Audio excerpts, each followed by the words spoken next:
9 साल इंतजार में गुजर गए। मध्य प्रदेश के लाखों छात्र जिस अधिकार के लिए तरसते रहे वह आखिरकार उन्हें मिलने जा रहा है। जबलपुर हाईकोर्ट ने वह आदेश दे दिया है जिसने सरकार की 9 साल की चुप्पी तोड़ दी।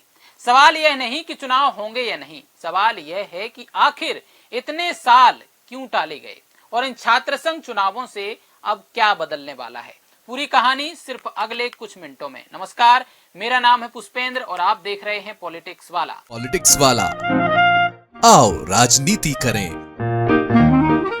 सबसे पहले बात यह करेंगे कि आखिर ये चुनाव टलते क्यों रहे, क्या वजह रही कि राज्य सरकार इन चुनावों को करा नहीं पाई। आपको बता दें, मध्य प्रदेश में वर्ष 2017 से विश्वविद्यालयों और महाविद्यालयों में छात्र संघ चुनाव पूरी तरह से स्थगित थे।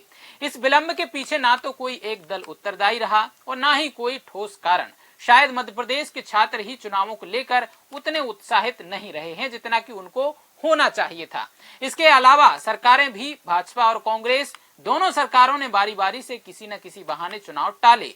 कैंपस में अव्यवस्था की आशंका और सर्वोच्च न्यायालय द्वारा अनुमोदित लिंगदोह समिति की सिफारिशों का शिथिल पालन, इन्हीं कारणों ने 9 वर्षों तक छात्रों को उनके लोकतांत्रिक अधिकारों से वंचित रखा। इस बीच विश्वविद्यालय छात्रों से इलेक्शन फीस वसूलते रहे, बावजूद इसके चुनाव होते ही नहीं थे। लेकिन आज जबलपुर उच्च न्यायालय ने स्थिति साफ कर दी और राज्य सरकार को झुकना पड़ा। न्यायालय ने कहा कि सितंबर 2026 में छात्र संघ चुनाव कराए जाने का रास्ता साफ कर दिया जाना चाहिए।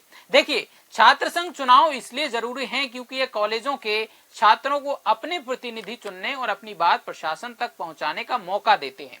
फीस, हॉस्टल और लाइब्रेरी जैसी दिक्कतों को सुलझाने में यही निर्वाचित छात्र नेता मदद करते हैं। साथ ही इसे लोकतंत्र सीखने की पहली सीढ़ी भी कहा जा सकता है, जहां छात्र वोट देना और नेतृत्व करना सीखते समझते हैं। आगे चलकर यहीं से कई बड़े नेता और समाज सेवी निकलते हैं। बस इतना ध्यान रखना जरूरी है कि चुनाव नियम कायदों के साथ, बिना झगड़े और गुटबाजी के शांतिपूर्ण तरीके से हो। राजनीति मुद्दों पर हो, पैसे और रसूख के दम पर ना हो। जबलपुर हाईकोर्ट में राज्य सरकार ने स्पष्ट लिखित आश्वासन दिया है कि सितंबर के शुरुआती 10 दिनों में ही छात्र संघ चुनाव करा लिए जाएंगे। एक्टिंग चीफ जस्टिस विवेक रुसिया और जस्टिस प्रदीप मित्तल की खंडपीठ ने इसी के साथ जनहित याचिका का निराकरण कर दिया है। गौर करने वाली बात यह है कि पिछली सुनवाई में हाईकोर्ट ने सरकार और उच्च शिक्षा विभाग से सिर्फ भरोसा देने के बजाय चुनाव की निश्चित समय सीमा और पूरा एक्शन प्लान पेश करने को कहा था। यह जनहित याचिका जबलपुर निवासी छात्र नेता अदनान अंसारी ने दायर की थी। अब बात कुछ बिंदुओं पर करते हैं कि आखिर 9 साल तक ये चुनाव आखिरकार ठप क्यों रहे। पहली वजह कानूनी व्यवस्था की चिंता। छात्र संघ चुनाव में बाहरी हस्तक्षेप, गुटबाजी और झड़पों की आशंका हमेशा बनी रही है।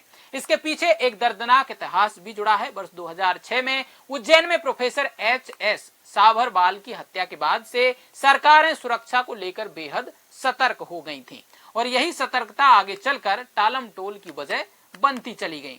दूसरी वजह पढ़ाई पर असर का डर। सरकार का तर्क रहा है कि चुनावी गतिविधियों, रैलियों और प्रचार से कक्षाओं और शैक्षणिक कैलेंडर पर सीधा असर पड़ता है, इसलिए अकादमिक सत्र को प्राथमिकता दी जाती रही है। तीसरी वजह कोरोना और प्रशासनिक देरी। 2017 के बाद कोरोना महामारी के चलते लंबे समय तक कॉलेजों में सामान्य गतिविधियां ही प्रभावित रहीं। इसके बाद जब शैक्षणिक सत्र पटरी पर लौटा तो प्रशासनिक कारणों से चुनाव बार बार टलते रहे हैं। लेकिन इस सब के इतर सवाल उठना वाजिब है कि जब संस्थान चुनाव करा ही नहीं पाए और हर साल अकादमिक कैलेंडर में छात्र संघ चुनाव का प्रावधान होता रहा है तो विश्वविद्यालय छात्रों से इसकी फीस क्यों वसूलते रहे। यहाँ तक कि 2026-27 के कैलेंडर में इसका उल्लेख है। फिर भी याचिका में यही सवाल उठाया गया है कि आखिर छात्रों से फीस क्यों वसूली जाती रही है। अब आगे क्या? अब आगे तस्वीर साफ है। सितंबर के पहले 10 दिनों में मध्य प्रदेश के कॉलेज और विश्वविद्यालय एक बार फिर छात्र राजनीति की हलचल से गुलजार होंगे। पूरा वीडियो देखने के लिए धन्यवाद। वीडियो पसंद आया हो तो लाइक कीजिए, शेयर कीजिए और हमारे चैनल पॉलिटिक्स वाला को सब्सक्राइब जरूर कीजिए। नमस्कार।